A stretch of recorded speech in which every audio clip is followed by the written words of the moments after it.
karena jeleknya. Hancur mukanya. Kalau orang ngomong Yesus, apa Tuhan, Tuhan, apa Yesus, Yesus. Kalau orang ngomong sembahyang, apa sembahyang. Mendingan makan kue kelepon, minum kopi, angkat ongkang kaki.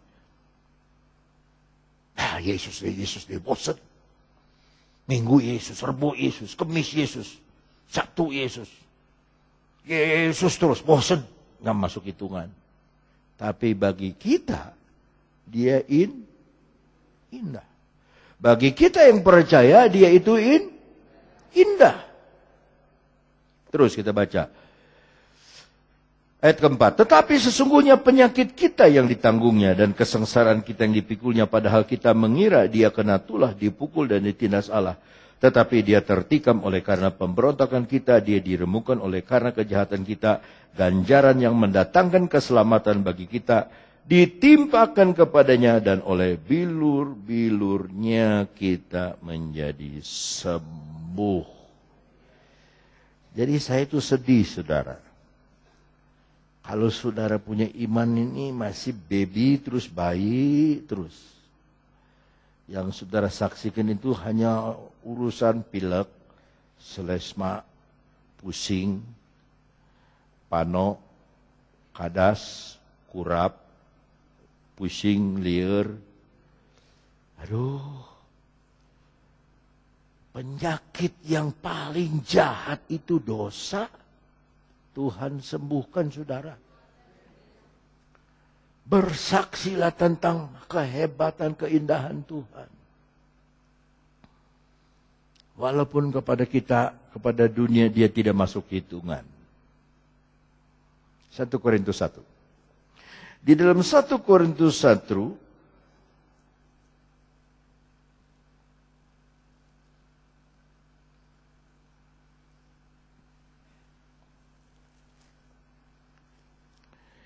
ayatnya yang ke-18. Sebab pemberitaan tentang salib memang adalah kebodohan bagi mereka yang akan binasa. Tetapi bagi kita yang diselamatkan, pemberitaan itu adalah kekuatan Allah. Karena ada tertulis, aku akan membinasakan hikmat orang berhikmat, dan kearifan orang bijak akan kulenyapkan. Di mana orang yang berhikmat? Di mana ahli Taurat? Di mana pembantah dari dunia ini? Bukankah Allah telah membuat hikmat dunia menjadi bodoh? Oleh karena dunia dalam hikmat Allah tidak mengenal Allah oleh hikmatnya, maka Allah berkenan menyelamatkan mereka yang percaya oleh kita dianggap bodoh. Blow on, mau percaya kepada Injil Tuhan. Tapi ini rencana Tuhan. Kita diselamatkan oleh karena kita percaya oleh kebodohan pemberitaan Injil. Orang-orang Yahudi menghendaki tanda dan orang Yunani mencari hikmat. Tetapi kami, Paulus dan kawan-kawan, memberitakan Kristus yang disalibkan. Untuk orang Yahudi satu batu sandungan, dan untuk orang bukan Yahudi satu kebodohan. Coba saudara lihat, antara Yahudi dan non-Yahudi, Yesus tidak masuk hitungan. Yang satu, dia orang Yahudi menghendaki tanda. Orang Yunani, orang kafir, mencari hikmat. Yang dicari apa? Yang dicari apa? Yang dicari apa? Anak sekolahkan ke luar negeri, anak sekolahkan ke universitas, uangnya berapa, uang pangkalnya berapa, ya, belaan orang tua sampai muriang-muriang, ya, sampai, waduh, mikirin sembahyang untuk uang sekolah anak, sebab kalau sekarang kalau anak sekolah, orang tua ikut sekolah, ya, yang satu sekolah, yang orang tua sekolah mental, waduh, kumaha yuk sekolah, ah?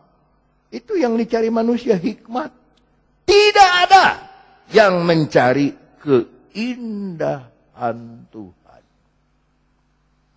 Maka kalau seorang raja seperti Daud, semua udah dikalahkan, nggak ada yang bisa menang sama dia perang. Apa yang dia mau dia bisa. Sampai dia nggak boleh bangun bait Allah, walaupun dia ingin membuat bait Allah, nggak boleh. Karena dia terlalu banyak tumpahkan darah orang dalam peperangan. Tuhan bilang nggak boleh.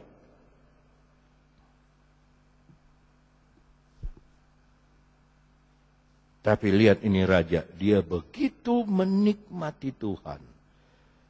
Aku ingin menikmati the beauty of the Lord. Saudara, Tuhan Yesus itu indah. Saudara nggak mungkin bisa tahu keindahan Yesus kalau saudara cuman kebaktian seminggu sekali. Tanpa pernah baca firman Allah di rumah. Tanpa pernah berdoa sendirian. Coba kalau saudara sudah lewat itu semua. Indah betul. Yesus itu indah betul.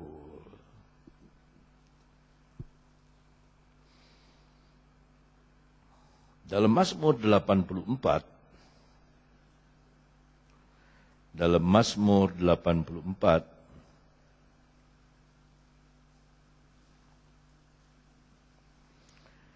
kalau saudara mau lihat perbandingannya,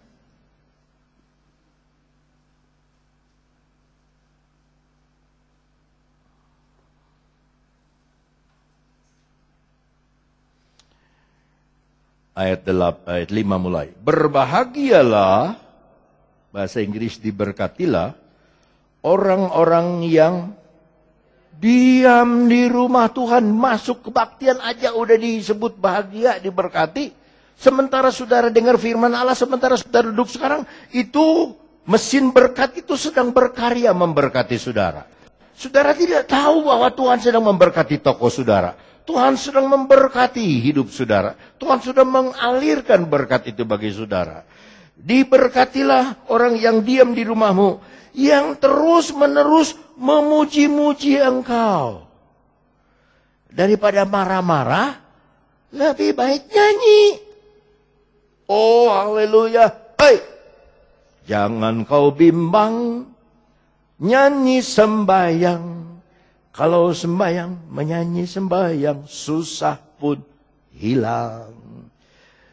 Jangan kau bimbang, nyanyi sembahyang. Kenapa saya ciptakan lagu banyak? Karena saya bilang, Tuhan saya mau nyanyi. Kasih dong lagu. Ini ada lagu baru lagi, cuman belum ada. Kalau menyanyi sembahyang, susah pun hilang. Jangan kau bimbang, nyanyi sembahyang. Sembahyang menyanyi, susah pun hilang. Om saya, Om Sore, kawin sama kakaknya, tacinya mama saya. Mama saya Tan Chuanyo, tacinya Tan Unyo, yang paling tua Tan Swatnyo.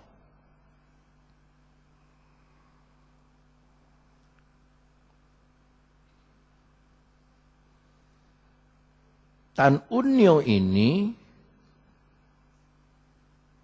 nggak masuk sekolah Alkitab, sama kayak ibu saya. Kawin sama pendeta, nggak sekolah Alkitab. Dia kawin, dia panggil pagi-pagi itu suaminya, sore. Pagi-pagi dia panggil sore. Sore, nasi ada, tapi kita makan apa nih? Temannya nggak ada. Nah, saudara yang tahun 60-an kenal itu. Om saya suka sering ke Cianjur. Dia nyanyi, jangan kau bimbang, nyanyi sembahyang.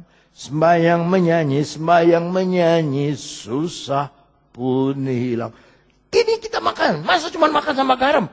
Nyanyi terus. Ini kita makan sama apa? Anak-anak itu makan sama apa?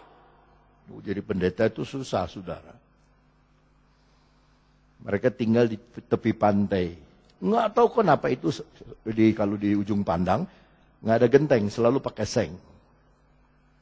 Tiba-tiba lagi marah-marah lagi nyanyi ini, si Om sore dia nyanyi, istrinya marah-marah, mana tuh teman nasi nggak ada, nasi juga sedikit. Brung di atas, saya brung. Ketakutan.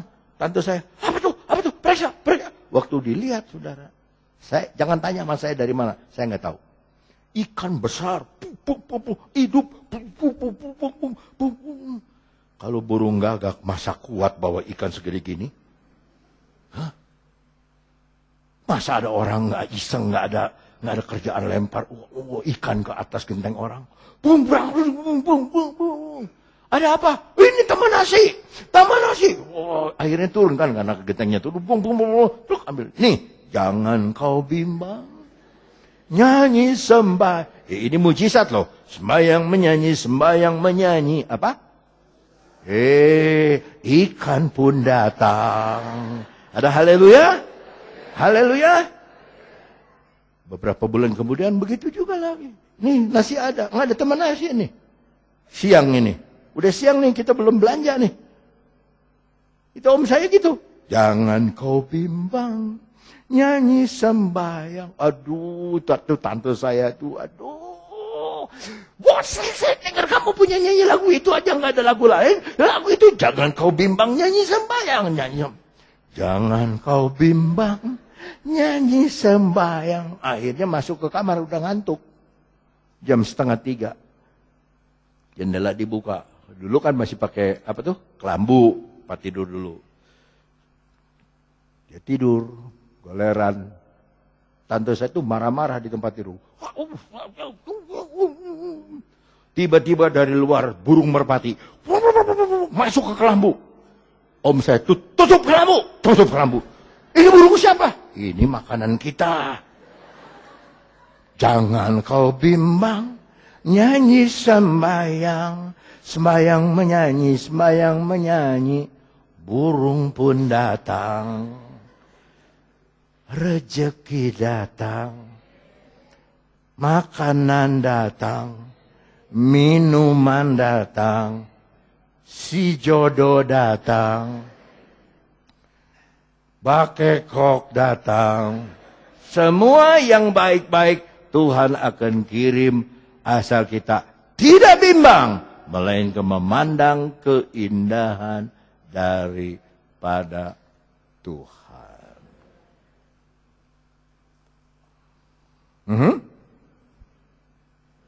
Haleluya.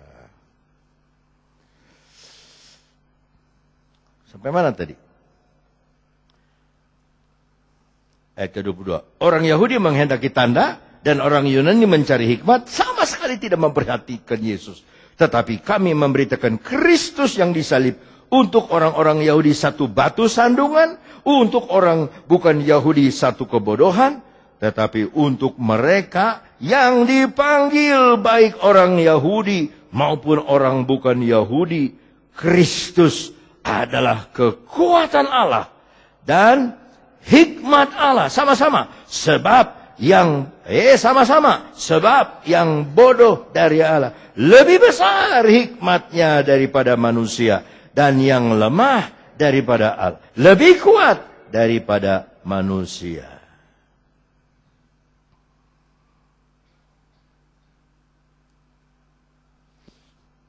Jadi menjadi orang Kristen itu, ini ada kata-kata mutiara, baru tadi pagi saya cerita di Jakarta. Menjadi orang Kristen itu gampang. Tidak gampang. Bukan hanya gampang. Menjadi orang Kristen itu tidak gampang, tapi gampang. Atau tidak gampang. Dan tidak juga sukar. Tidak gampang dan tidak sukar. Tidak sulit dan tidak sukar. Menjadi orang Kristen. Tapi yang ketiga nih yang susah. Mustahil.